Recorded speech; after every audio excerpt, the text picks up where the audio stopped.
Boa tarde a todos, aos sobreviventes que até agora tiveram compartilhando esse espaço conosco.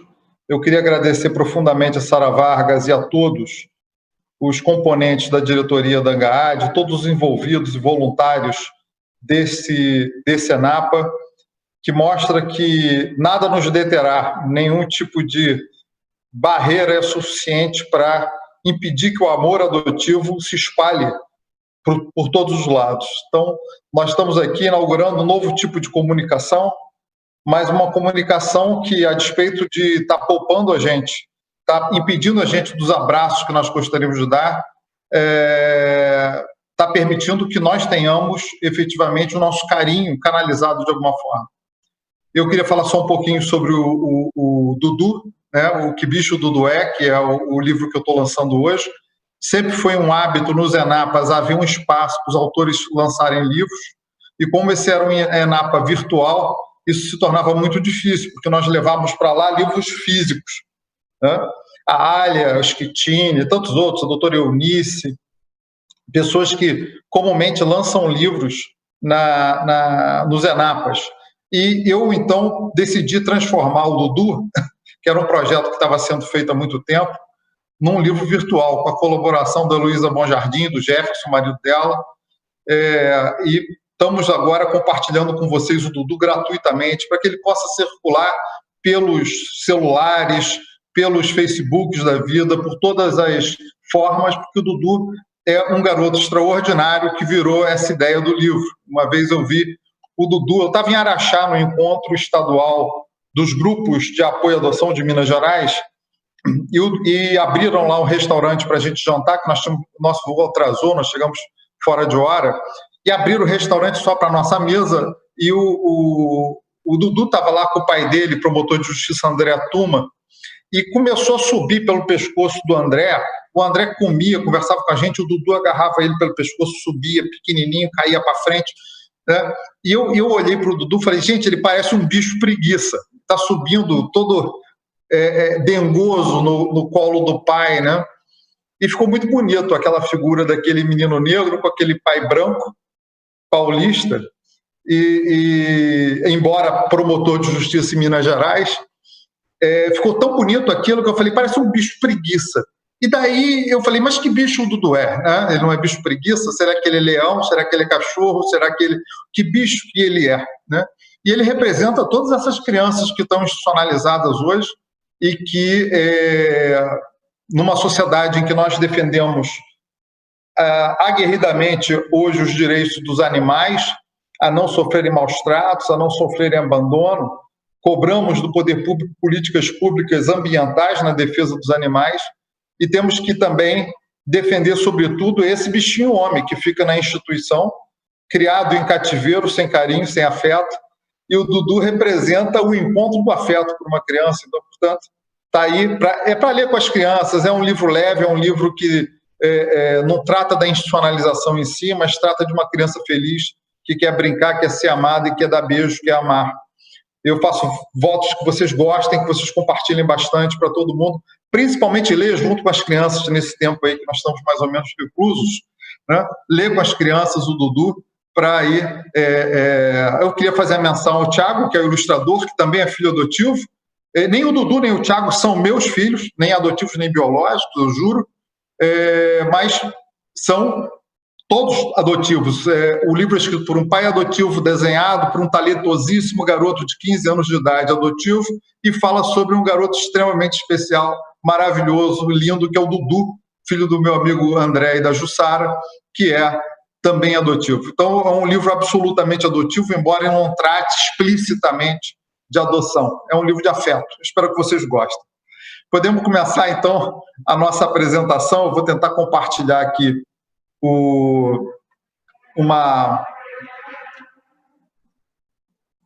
É sempre um momento difícil esse de compartilhar as coisas que eu quero. Vamos lá.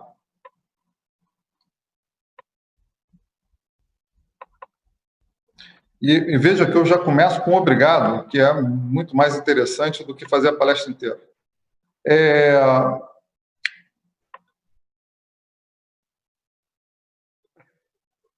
Sim.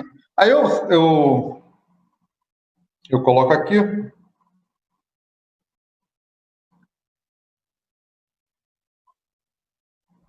É porque embaixo é bom.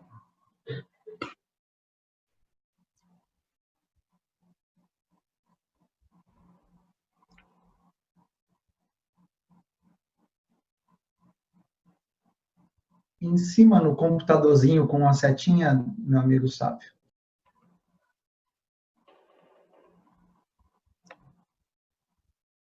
Já estamos?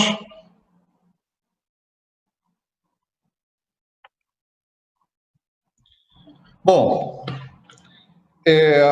essa é uma palestra em que eu pretendo abordar, e fui chamado para abordar as políticas públicas para garantir a proteção integral de crianças e adolescentes. E eu queria falar um pouco sobre política pública para falar, en passant, o que ela significa, o que é uma política pública e como que nós podemos garantir essa política para esse grupo especial, que é o grupo das crianças, né? E aí, quando eu falar criança, entendo crianças de 0 a 18 anos, né, que é uma concepção internacional de criança, e que aqui nós dividimos entre criança e adolescente, em alguns países entre crianças e jovens, mas quando eu falar criança, eu estou pegando todo esse universo de quem tem até 18 anos de idade. A política pública ela tem universalidade, ela deve ser universal, ela deve ser pensada para tratar problemas sociais e garantir a paz social e tentar distribuir justiça social através de atos dos governos e da sociedade civil para atender esses importantes segmentos de pessoas que precisam ser amparadas. Tanto a política pública para a saúde, política pública para a educação, política pública é uma forma de expressão da nacionalidade, é uma forma de expressão de um país, né? Uma forma de expressão de uma sociedade. Quer dizer, a política pública é como nós movemos o que temos em mãos, os nossos instrumentos públicos e alguns instrumentos privados, para atender às necessidades das pessoas. E no caso da criança e do adolescente, nós temos aí um especial corte feito nesse contexto para o direito à convivência familiar, que é o tema desse ANAPA. E também é o tema dos grupos de apoio à adoção, que são militância, que é uma militância, o Movimento Nacional dos Grupos de Apoio à Adoção, é uma militância que já vem desde a década de 90 do século passado, lutando graciosamente, lutando sem receber verbas públicas, para que as crianças tenham direito a viver em família. É um dos poucos segmentos da área da infância e juventude que trabalha gratuitamente, porque vários outros que são importantes, nós respeitamos, trabalham a partir da realização de convênios e obtenção de financiamentos de fundos para exercer o seu papel, que é um papel extremamente importante. Mas eu queria ressaltar que, majoritariamente, os grupos de apoio à adoção são grupos gratuitos, grupos em que o poder público às vezes tem alguma colaboração, mas geralmente é uma colaboração de apoios morais ou apoios de relacionamento, mas que não significa o financiamento dos grupos. Os grupos são autofinanciados. Mas a universalidade é uma característica importante que diz que a política pública tem que ser oferecida para todas as pessoas. Então, em regra, mesmo que atenda um segmento de uma forma e outro de outra, né, é necessário que a política pública seja oferecida com universalidade. Também é um campo onde a igualdade e a isonomia têm que estar presentes, vale dizer. Eu tenho que ter uma igualdade de acesso, ou pelo menos, se não for a igualdade é a melhor solução de justiça social, porque às vezes a igualdade, tratar desigualmente os desiguais, é uma forma de dar acesso a pessoas que precisam de mais cuidado do que as outras. Então, portanto, a gente usa o termo isonomia, né, que justifica que uma pessoa seja mais aquinhoada do que outra. Todos nós somos cidadãos brasileiros, mas uns vão receber R$600 do governo em função da pandemia e outros não. Então, quer dizer, que igualdade é essa que me permite tratar diferenciadamente essas pessoas? Nós estamos tratando diferenciadamente porque não faz sentido pegar um funcionário público bem pago e dar mais R$600. Esses R$600, ou um empresário, ou uma pessoa profissional liberal que tenha como sobreviver, é muito importante, que nós tenhamos essa noção de que, às vezes, é necessário criar algum handicap, algum tratamento diferenciado para pessoas que são especialmente necessitadas. Também é muito importante falar que a política pública necessita diagnóstico. É claro que, na formulação da política pública, no seu planejamento, é fundamental que exista a capacidade de prever, de estudar, de encontrar soluções técnicas, científicas, sociais, né? E que nesse diagnóstico e no planejamento haja também uma democratização da informação e que não haja o apoderamento da política pública por determinados grupos de interesse, né? Até porque a política pública precisa ser realizada com efetividade, com eficiência, né? A política pública precisa ter um resultado concreto, ou seja, ela precisa... Alguns autores até criticam essa racionalidade excessiva que a política pública tem, mas nós não temos como fugir de alguma racionalidade, porque nós estamos lidando com dinheiro público, o cobertor é curto, e para atender tudo o que nós precisamos, né, nós temos que ter uma racionalidade que possa justificar quais são as prioridades que estão sendo atendidas. Daí, essa eficiência passa pela ideia de que nós temos que, no cobertor curto, defender algumas coisas emergenciais, tentar desenvolver na sociedade outros instrumentos que não seja apenas a atuação do poder público, o gasto de dinheiro público, para defender determinados interesses. Os grupos de apoio à adoção atuam aí. Porque se nós fazemos a preparação dos pais adotivos, se nós somos uma peça fundamental, até prevista no Estatuto da Criança e do Adolescente, a ideia de que os pretendentes à adoção têm que ser colocados em contato com famílias adotivas, com pais adotivos, nós exercemos esse papel formador para uma relação de paternidade que é uma relação especial, em que a criança já vem pronta, às vezes vem com alguma idade, é uma relação interracial, é uma relação que pressupõe uma adaptação e que pode pressupor um sofrimento anterior e algum trauma pelo sofrimento anterior causado para a criança. É necessário que haja uma preparação especial e os grupos de apoio à adoção têm cumprido um papel lapidar, que devia ser mais reconhecido publicamente em relação a essa preparação. Também a política pública precisa de transparência, porque se nós vamos avaliar o que está acontecendo e para avaliar, inclusive, a qualidade do diagnóstico, né, quais foram as forças que, no debate da criação daquela política pública, que tiveram protagonismo, qual é o bem que se pretende proteger, porque toda política pública tem um bem principal, um objetivo fundamental de proteção, né? E não perder esse foco é fundamental para que a política pública tenha eficiência e efetividade. Mas esse controle só se garante quando tem transparência, quando há transparência em todos os funcionamentos dessa política pública. Eu falo também que a política pública precisa de uma avaliação. Se nós estamos falando em transparência, efetividade e eficiência, é necessário que a sociedade civil e o próprio poder público se armem para fazer uma avaliação constante da política pública para que ela possa migrar e possa evoluir no sentido de ser mais eficiente. Quer dizer, é um módulo contínuo.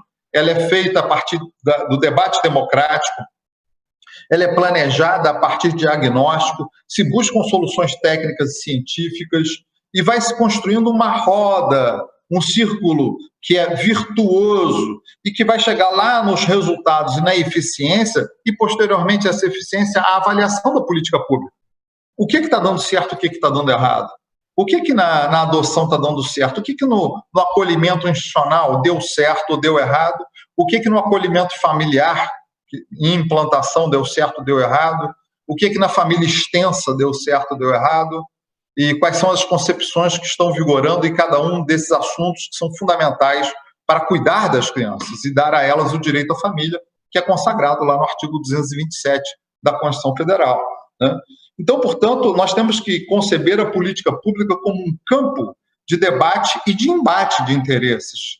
E nós precisamos perceber que, muitas das vezes, a política pública pode ter problemas de eficiência a partir de erros que são cometidos em função de preconceitos, em função de dificuldades que são encontradas e que já foram relatadas aqui pelos meus antecessores nesse dia brilhante em que nós tivemos a oportunidade de muita emoção e de muita, além da emoção que se sente em ver Luiz Carlos Figueiredo homenageado com uma justiça fantástica que foi prestada pela ANGAAD. Não é a primeira homenagem, mas todas as homenagens serão poucas para que esse homem seja realmente reconhecido.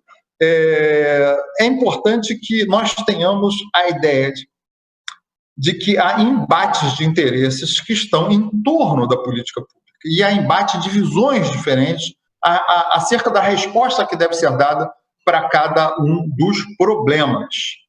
Então, eu estou falando de políticas públicas para a efetivação de uma proteção integral.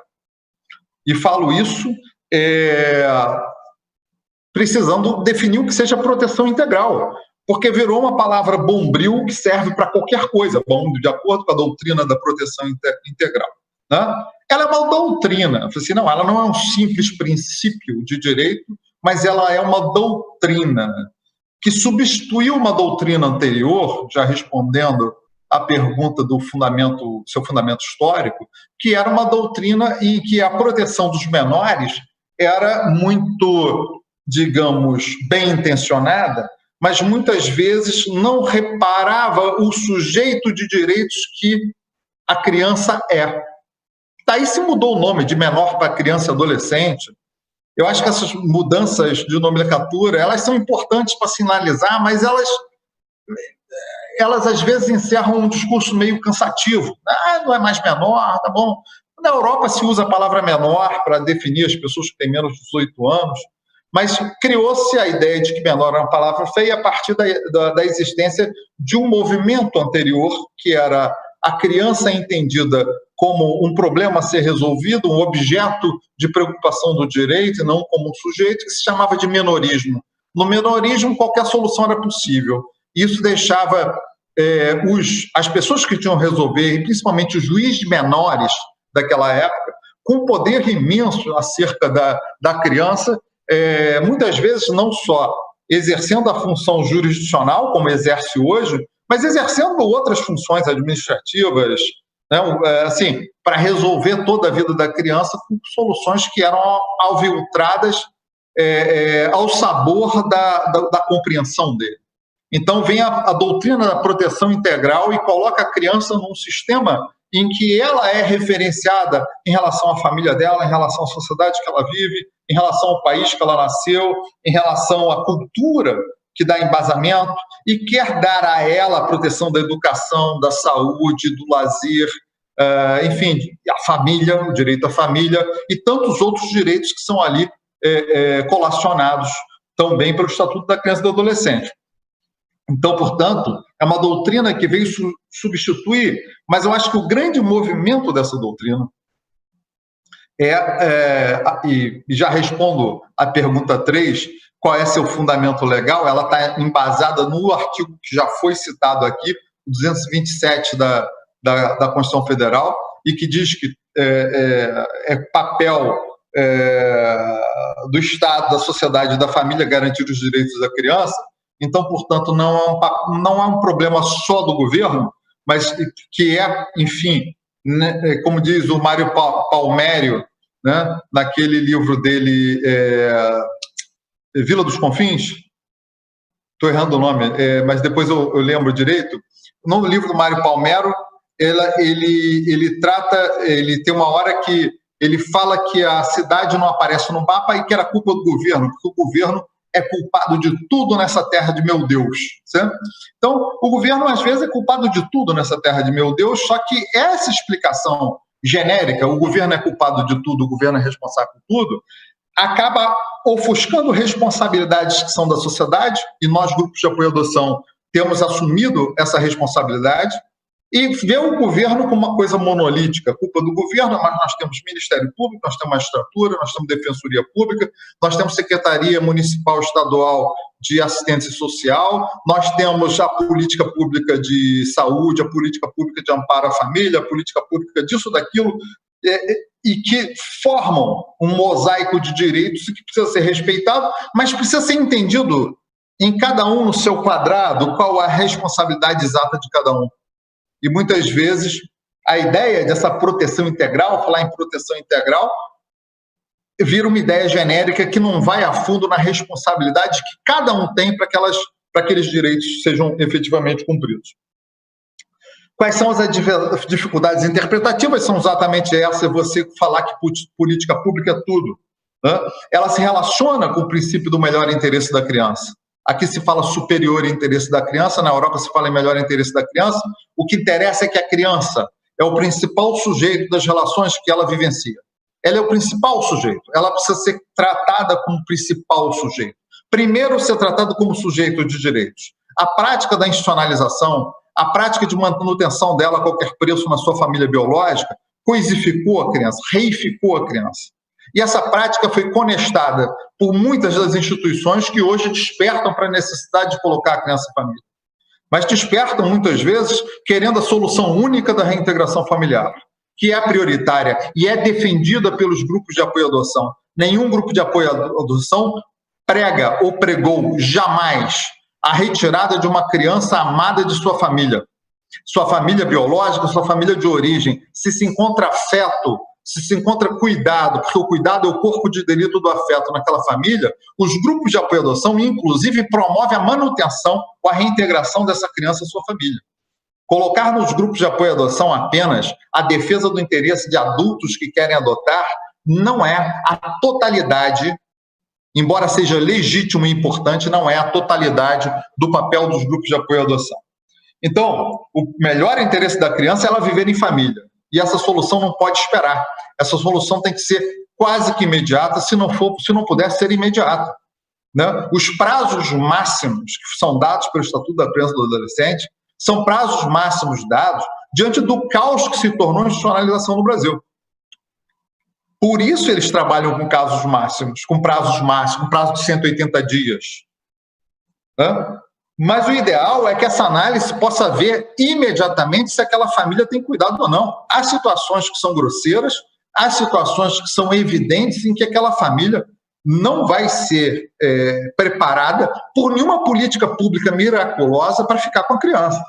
Nós estamos falando de quem? De crianças institucionalizadas. Nós não estamos falando de 99% dos pobres brasileiros que, a despeito da falta de política pública, da sua deficiência, a despeito da dificuldade que é viver num país desigual, conseguem manter as suas crianças consigo, conseguem manter as suas crianças afetivamente consigo, com cuidado, com carinho.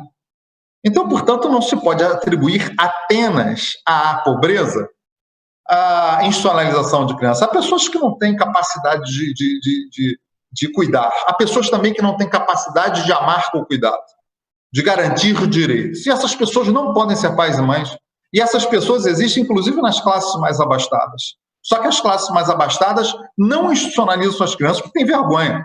Há sempre um rearranjo familiar para a família extensa cuidar da criança nas classes mais abastadas, na classe média para cima, eu quero dizer.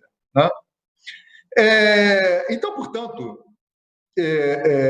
a política da proteção integral, sobretudo, é uma política de rede. Gera uma rede, gera responsabilidade de conhecimento de atribuições mútuas e gera a responsabilidade de comunicação por toda essa rede. O promotor Sacha, que é um exemplo de articulação de rede, como todos os outros profissionais, juízes, promotores que nós estamos nos acompanhando agora, são pessoas que são invejáveis e muitas vezes ouvem aqui coisas que nem merecem ouvir, porque nós estamos pregando muitas vezes para os convertidos. Mas, de qualquer forma, é importante salientar a capacidade que as instituições começam a ter para essa articulação, mas não a uniformidade na atuação do Ministério Público, da magistratura, pelo território nacional. Quer dizer, nós temos muitas dificuldades pelo que eu falei, né? E passo aqui para as minhas perguntas fundamentais, né? Quais são as dificuldades que nós temos? Nós temos dificuldades de uniformidade, então por que temos dificuldades também de universalidade? O doutor Sacha falou aqui anteriormente, o novo sistema de adoção não passou por Mossoró. E outro dia eu estava discutindo um outro grupo seleto e um juiz de direito, que é uma pessoa muito competente, muito inteligente, falou que o novo sistema de adoção ele é muito bom porque ele é um excelente sistema, ele permite integração de dados, ele, na verdade, é a junção do antigo Cadastro Nacional de Adoção com o cadastro de adolescentes e crianças institucionalizadas e forma um sistema que pretende conversar. Eu não entendo do sistema, eu não mexo no sistema, não tenho acesso ao sistema, mas todos os relatos que nós ouvimos é que ele funciona mal, como funcionava o cadastro anterior, pessimamente, né? E muitos dos fóruns do interior não têm nem acesso, não tem internet, né? Então, quer dizer, o que você fala na universalidade de uma política pública de cadastro quando nem o próprio Tribunal de Justiça não consegue, os tribunais de justiça não conseguem cumprir a prioridade absoluta que a Constituição trata os direitos da criança, que é a única vez que ela fala prioridade absoluta, mas nós não temos prioridade absoluta na prática, como esse exemplo pode mudar. Também não temos universalidade quando tratamos de apadrinhamento afetivo. Nós temos aqui palestra de apadrinhamento afetivo, os grupos de apoio à adoção apoiaram o apadrinhamento afetivo, está na gênese, o apadrinhamento afetivo está na gênese do grupo de apoio à adoção. Para aquelas crianças que não têm candidatos à adoção, o apadrinhamento surge com uma possibilidade de colocação em família substituta, surge com uma possibilidade de afeto e de vinculação afetiva muito importante, mas nós temos uma modificação em 2017 que diz pode ser colocada a criança em apadrinhamento afetivo, mas não cria uma política pública nacional de apadrinhamento afetivo. Esse papel de criar essa política nacional passa pelo Ministério Público brasileiro na sua responsabilidade de tornar esse apadrinhamento uma efetiva política pública. Não é possível numa cidade como o Rio de Janeiro que uma criança tenha que dar sorte de estar institucionalizada num determinado local onde um dos 4 juizados de infância e juventude admite o apadrinhamento afetivo e o realiza, e o outro do lado não admite e não o realiza. Então, a criança A, que está num lugar, e a criança B, não tem os mesmos direitos. Não tem direito a apadrinhamento afetivo. É uma dádiva do judiciário. Quando o juiz é legal e quer fazer o apadrinhamento, tudo bem. Quando está fazendo outras prioridades, tudo bem também. Esse é o tipo de política pública que efetivamente precisa de atenção no Brasil. Esse que reclama a atuação do governo federal, por exemplo. Tivemos aqui a palestra brilhante que me antecedeu do Maurício. Né? E é esse tipo de programa que precisa de uma expressão nacional e de uma obrigatoriedade de esclarecimento. Quem presta vai acabar na conta do município, coitado, que é o ente que tem que arcar com o culpado pelas coisas do meu Deus, como diria lá o Mário Palmero na fila dos confins. Né? Então, esse é um ponto muito, muito importante da falta de universalidade. Mas também há outros problemas, que é um problema que nós tratamos antes, que é o problema da perda de foco e da eficiência da política pública, que se responde com o risco dessa política excessivamente multifacetada. Percebam, nós estamos tratando de um Estatuto da Criança e Adolescente. Eu sugiro que vocês façam uma leitura da colcha de retalho que virou o Estatuto da Criança e Adolescente. O Estatuto da Criança e Adolescente é uma lei canonizada, ela virou santa. Então, você não pode fazer crítica ao Estatuto se tentar fazer algum projeto por fora do Estatuto, está diminuindo o Estatuto. Gente, olha só, o direito é o direito, ele pode ser bom, ele pode ser ruim, se ele está numa lei só, se ele está em várias leis, isso não tem muita importância do ponto de vista de quem está precisando ser ajudado, de quem precisa de família. Mas o Estatuto foi tão modificado, hoje o Estatuto defende gestante. Foi introduzido em 2017 a gestante, os pais podem desistir do consentimento ou se arrepender do consentimento 10 dias depois da sentença que destituiu o poder familiar, que declarou extinto o poder familiar, porque aquela pessoa foi no juiz e falou: eu não quero criar essa criança, não quero ter esse filho, eu não quero cuidar desse filho, então eu entrego. Então, você tem 10 dias depois da sentença, a constitucionalidade disso precisa ser estudada pelos nossos juristas, precisa ver o absurdo da insegurança jurídica que é a vida da criança, que é o principal sujeito de direitos, mas nesse momento é tratado como uma coisa. Eu posso Claro que a pessoa pode refletir até o dia da audiência, isso já está previsto em lei, mas desistir depois do ato jurídico perfeito da sentença me parece completamente. Mas estão protegendo a gestante, estão protegendo a pessoa que usa drogas, o usuário de drogas, porque houve uma modificação lá para os anos 2014, para que se previa que a criança ia ser criada num ambiente livre de usuários de droga, livre. Isso foi modificado porque isso criava embaraço para a recuperação de pessoas drogadas. Então, a criança, aquilo sumiu para dizer, não, a criança pode viver ali sim, que nós garantimos, nós vamos dar os remédios certos para essa pessoa que tem problema de drogadição. Né? O Estatuto da Criança e do Adolescente defende a família biológica, fala 26 vezes em reintegração, que deve ser em reintegração familiar, e que a adoção é a última das opções. Né? Quer dizer, isso é um fetiche quase, como se aquela pretensão da criança ser adotada fosse o rompimento com uma família idealizada. Né? Nós estamos tratando de crianças que não têm condição de ficar nos seus lares, crianças que estão institucionalizadas, né? Que estão sem abraço, sem afeto, sem carinho. São elas lá. Nós não estamos falando de crianças que estão em família. Né? São crianças que estão precisando de família e que precisam fundamentalmente de família. Essa minha apresentação tem vários estudos que foram feitos.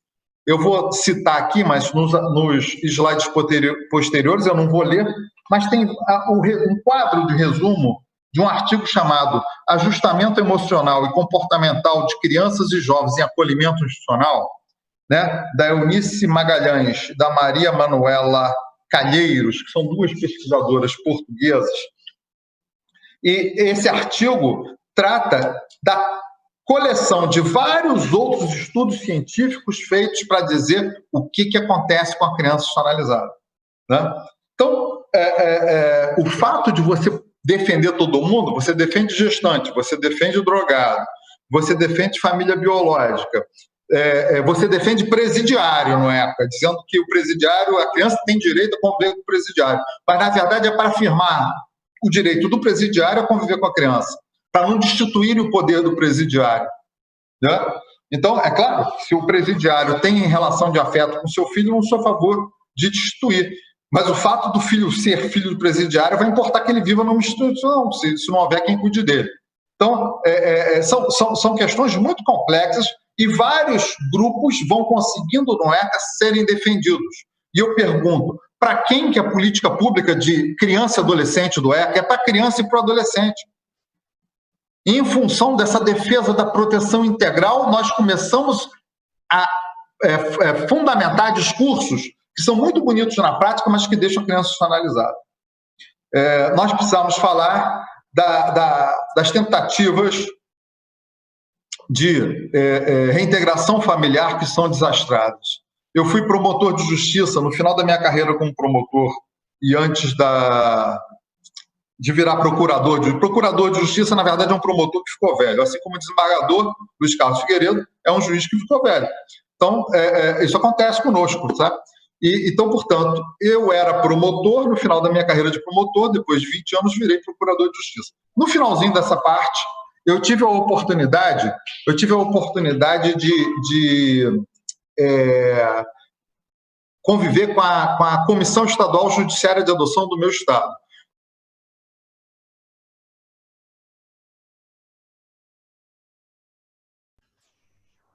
Pois é. Houve um pequeno problema, acredito eu. Ele está entrando, já está retornando. Assim que ele retornar aqui no stage, a gente já coloca para que ele faça o encerramento, né, do momento dele. A gente já está chegando no momento dele, né, dona Adriana? A Adriana está chegando aí também.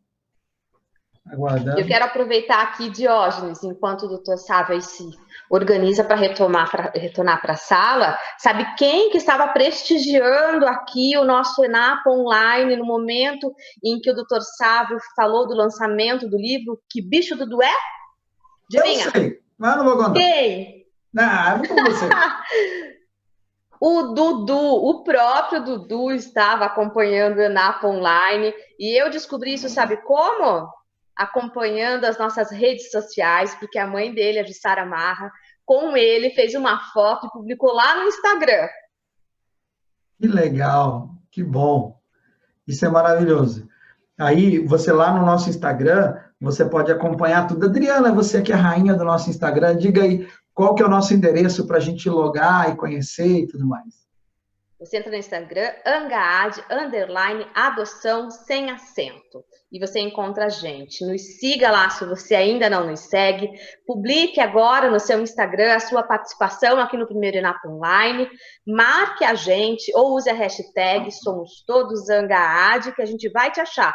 Olha, são ali dezenas e dezenas e dezenas de publicações, várias aqui a gente já está compartilhando lá no nosso story do Instagram, e você pode fazer isso também. E o que me chamou muita atenção, assim, além de todo mundo, de muita publicação, de gente emocionada e adorando participar esse dia todo aqui com a gente, é que muitas pessoas agradeceram a essa transmissão que a gente está fazendo com a tradução em Libras. Realmente marcou o dia de muita gente, a presença aqui dessa equipe. Olha, eu estou lendo aqui as mensagens, eu não sei se eu consigo voltar.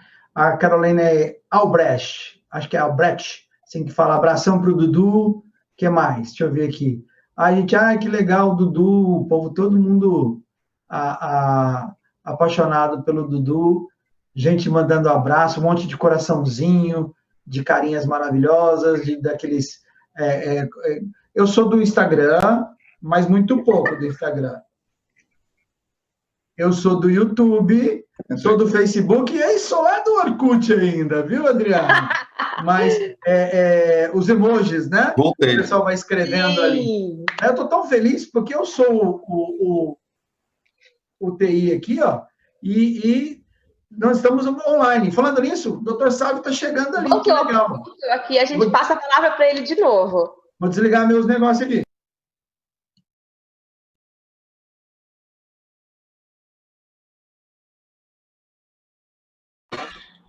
Muito bem, estão me ouvindo?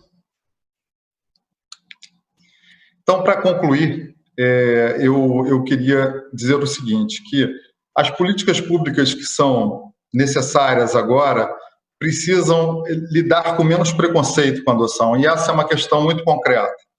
A adoção em si ela não é vista como uma política pública, muitas vezes rejeitada, porque não pode ser uma política pública. A política pública tem que ser exclusivamente manter a criança em sua família de origem. A família de origem tem sido destinatária de várias políticas públicas muito importantes. Mas a adoção e a família adotiva precisam de políticas públicas para evitar as devoluções. Eu falava do final da minha carreira como promotor de justiça e dizia que eu vi quantas vezes as reintegrações são tentadas apenas porque aquelas pessoas são pais biológicos. E se fazem muitas reintegrações familiares absolutamente desastradas. Um abandono de uma criança analisada não se dá uma vez, se dá em diversas tentativas trágicas, onde o amor próprio daquela criança vai sendo despedaçado. E é preciso parar com isso agora, é preciso ter a capacidade de diagnosticar a probabilidade e não a impossibilidade daquela família receber, porque possível é sempre, a pessoa pode ver Jesus e mudar no dia seguinte, só que isso não acontece. Isso acontece num número pouco expressivo para, como se disse aqui antes, a tsunami de abandono que ocorre em relação às crianças e adolescentes. Então, caminhando para o meu final, eu queria falar que se o apadrinhamento afetivo não é uma política pública nacional, talvez o acolhimento familiar seja, mas que o acolhimento familiar não seja, de jeito nenhum, um impedimento para a adoção e uma mera forma de várias instituições terem capacidade de apresentar algum trabalho para o governo e dele receber os fundos da infância. Há, digamos, assuntos que são coqueluche. É muito importante que o apadrinhamento tenha a isenção em relação ao futuro da criança. O futuro da criança vai ser decidido por quem tem que decidir, né? Na justiça, com o Ministério Público atuando, o juiz de direito sendo juiz de direito, mas que não haja um programa de acolhimento unicamente, exclusivamente voltado para a reintegração familiar, porque muitas vezes essas crianças são revitimizadas. E nós não temos esse diagnóstico, porque ninguém está interessado em pesquisar isso. O único interesse que é pesquisar a devolução de adoção, mas devolução de família biológica, ninguém está interessado, né?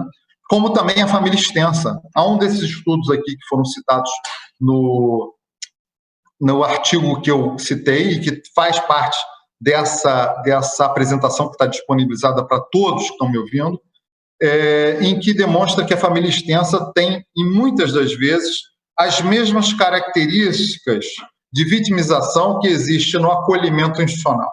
O que vale dizer, num estudo feito, num deles, se concluiu que as patologias surgidas da institucionalização também surgem em grande número quando se coloca a criança na família extensa. Então, portanto, colocar a criança na família extensa, por ela apenas ser sua família extensa, por haver parentesco, é ampliar ao infinito o biologismo e colocar a criança em risco. A criança só pode ficar em família extensa quando essa é a melhor solução para ela, do seu superior interesse. E é isso que está lá no artigo 25 do ECA. E muitas vezes esse paradigma não é respeitado. Tem se feito uma interpretação desonesta do artigo 25 do ECA. Desonesta intelectualmente. Porque se busca uma família extensa apenas pelas pessoas serem parentes, para perguntar se elas querem ficar com a criança, como se a criança fosse um objeto. O artigo 25 diz que o parente que vai ficar com aquela criança é alguém com quem a criança tenha afinidade e afetividade. São dois requisitos essenciais e que uma equipe técnica bem treinada tem que encontrar no primeiro momento.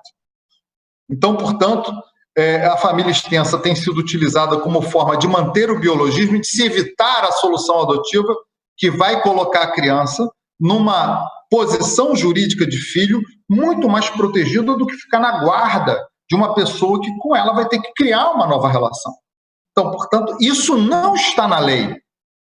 Não está na lei que a família biológica extensa deve ser mais importante que a adoção. Essa interpretação não está autorizada pelo Estatuto da Criança e do Adolescente. Quem está fazendo, e tem muita gente boa fazendo, precisa refletir a respeito do desrespeito que isso é para a criança como sujeito de direitos.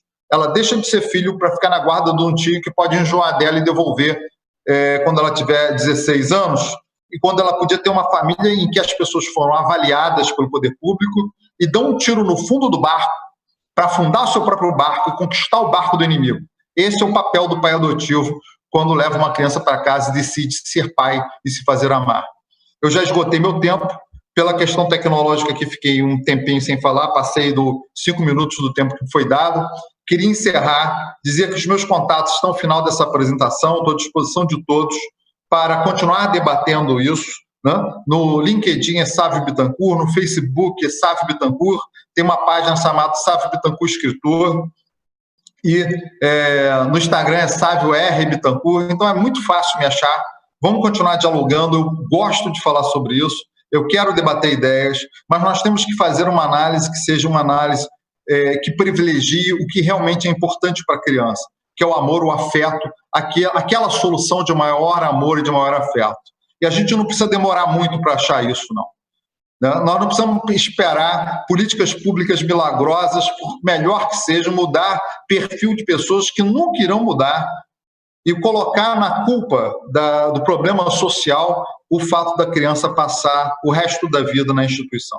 O problema, ao contrário do que se diz muito aí, a conta não fecha porque os adotantes brasileiros não querem as crianças mais velhas, não é a verdade completa sobre esses números. A conta não fecha porque há 40 mil crianças que não estão disponíveis para adoção, não foram reintegradas, estão esperando perder a oportunidade de adoção para serem destituídas do poder familiar.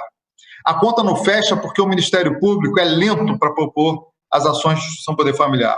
A conta não fecha porque as equipes técnicas tentam exageradamente a manutenção dessa criança na sua família de origem ou na família extensa, descumprindo os preceitos do ECA da Constituição, que mandam que a criança tem pressa, quem não tem família tem pressa, ela quer amor hoje. Então, portanto, nós precisamos acelerar esses processos, desmitificar a ideia de coitadinhos para o mundo inteiro, para termos realmente foco naquele que é o destinatário da política pública da proteção integral. Quem é protegido integralmente é a criança. E ela que precisa voltar a ser protagonista de todas as nossas práticas. Um beijo no coração de vocês. Muito obrigado pela atenção. Dr. Sávio Bittencourt, muito obrigada pelo conteúdo, sucesso aí com o seu livro, Que Bicho Dudu É, e se você que está nos acompanhando quer conhecer o Dudu, então não pode perder amanhã a mesa que abre o nosso dia neste domingo, que vai falar sobre família interracial e terá entre os participantes Jussara Marra, a mãe do Dudu.